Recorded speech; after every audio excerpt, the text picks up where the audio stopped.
Notre invité du jour, Zach Zouk, pour les intimes, est un jeune Français d'origine algérienne, ardent fanatique du ballon rond, surtout lorsqu'il vient de la cité phocéenne. Pour lui, le rap français n'a pas de secret et le couscous de sa grand-mère reste, à ce jour, inégalé. Son sourire est éclatant, son amour pour les voyages délirant. Si pour lui le cri des hirondelles annonce bel et bien le printemps, lorsqu'il est en voyage, il déteste être pris pour un pigeon ambulant. Notre invité aujourd'hui...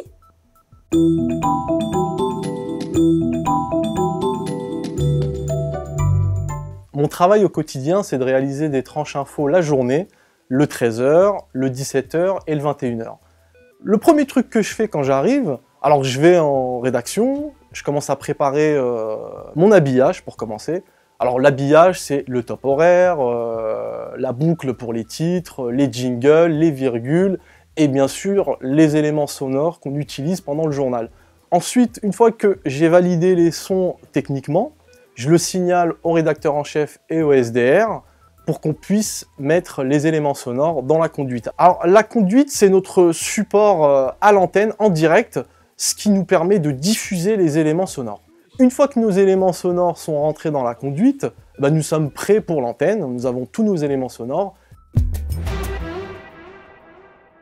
Alors pendant le direct, on utilise des gestuelles particulières, par exemple pour des virgules, ou alors quand le journaliste est en train de déborder au niveau du temps et on doit lui indiquer de s'arrêter, de faire court. Et là, on utilise pas mal de gestuelles entre nous pour communiquer. Alors j'ai passé un bac économique et social, je savais pas quoi faire après mon bac, et ma mère qui travaille à Beurre FM m'a proposé de faire un stage à Beurre FM, c'était en 2001, j'avais 20 ans, et là quand je suis rentré à Beurre FM, j'ai découvert le métier de la radio. Et j'ai vraiment aimé ce métier, je savais que c'était ce métier que je voulais faire. Ensuite, j'ai découvert une école de radio qui s'appelle le Studio École de France, je voulais me professionnaliser, et là, en rentrant dans l'école, j'ai su que je voulais aller vers la technique réalisation.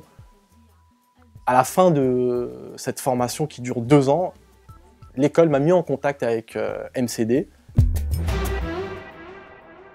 Tout d'abord, le travail d'équipe, on dépend vraiment les uns des autres.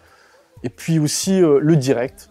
J'aime énormément le direct, j'aime cette sensation de stress qui est positive en fait. Pour commencer, je dirais la patience. Il faut être très patient, surtout au début. Il faut vraiment s'accrocher quand on est jeune et qu'on débute dans ce métier. On passe par des périodes de CDD, de pige. Aussi, savoir bien gérer son stress. Anticiper, il faut savoir anticiper, s'adapter à toutes les situations, surtout pendant les directs.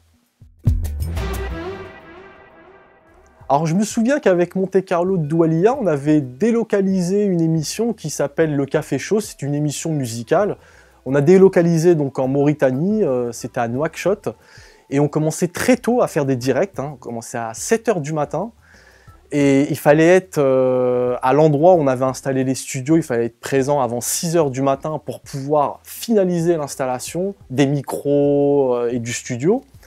Et en fait, on arrive à 6h du matin, justement à l'endroit où on réalisait les émissions pour le direct.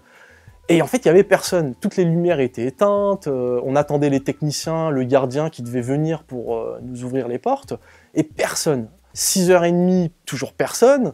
On était à une demi-heure du direct. Et là, on commençait vraiment à stresser parce qu'il y avait quand même pas mal de choses à finaliser. Et là, on a vu les techniciens arriver très tranquillement, le gardien pareil, avec un petit café, une cigarette, enfin à la cool. Tout de suite, on a commencé à installer les micros, à finaliser et tout, et en fait, ça s'est joué à très peu. À 2 minutes de l'antenne, on était enfin prêt. On était prêt à 6h58. Donc c'était assez stressant, on a assez transpiré, mais c'est vraiment des bons souvenirs parce que c'était vraiment très sympa et vraiment, ils nous ont vraiment bien accueillis, quoi. En un mot, je dirais, nous sommes les GPS de l'antenne parce qu'on donne des indications aux présentateurs et aux journalistes. Pour retrouver toutes les éditions d'informations sur lesquelles travaille Zach et tous les autres programmes de Monte Carlo Doualiya, rendez-vous sur notre site mc-doualiya.com, sur nos réseaux sociaux et sur nos applications mobiles. Quand j'étais petit, je voulais être pilote de ligne, et quand je suis dans une régie, je trouve que ça ressemble beaucoup à un cockpit en fait. avec plein de boutons partout. Je me suis perdu. Je me suis perdu là. Je me suis perdu direct là. Ah, c'est pas évident en fait.